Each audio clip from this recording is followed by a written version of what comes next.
Sige, I'll read na lang. Let's now go to identification of patterns. Let's discuss clinical manifestations of exterior pattern, part 2. The character of an exterior pattern will further depend on its full or empty character. If a person has a tendency to deficiency of qi or blood, the exterior pattern will have an empty character. This is also described as an exterior pattern from wind cold with prevalence of wind.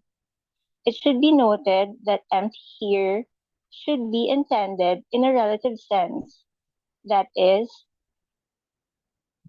the pattern is still full because there is a pathogenic factor, but it is relatively empty compared to other patterns. In fact, an exterior pattern is characterized by fullness of definition as it consists of an invasion by an exterior pathogenic factor. The person's chi is still relatively intact and the pathogenic factor fights against the body's chi.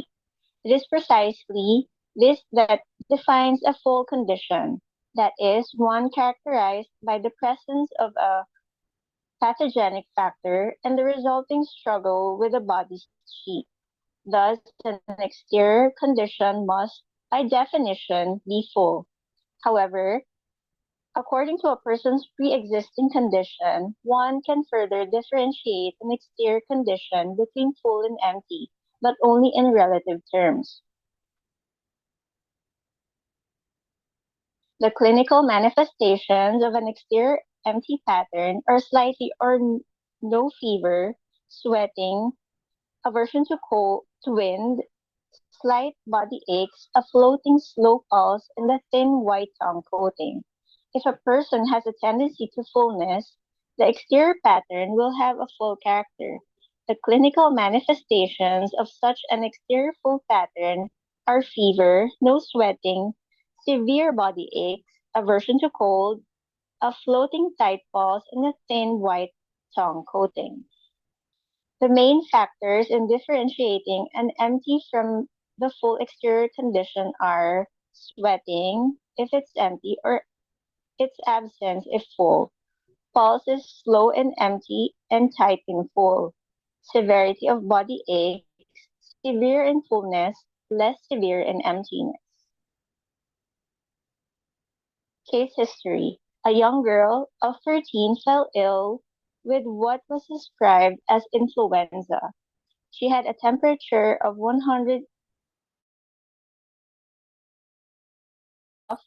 headache, aches in all joints, slight thirst, and slight sweating. Her tongue was slightly red on the sides, and the pulse was floating in both front positions. This is a clear example of invasion of exterior wind heat. The second kind of exterior pattern is that occurring when an exterior pathogenic factor invades the channels in a gradual way, causing painful obstruction syndrome.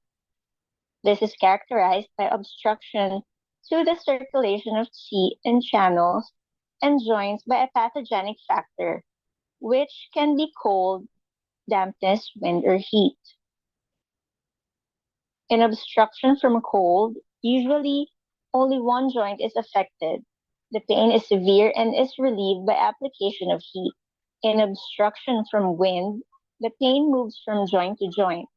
In obstruction from dampness, there will be swelling of the joints, while in obstruction from heat, the pain is severe and the joints are swollen and hot.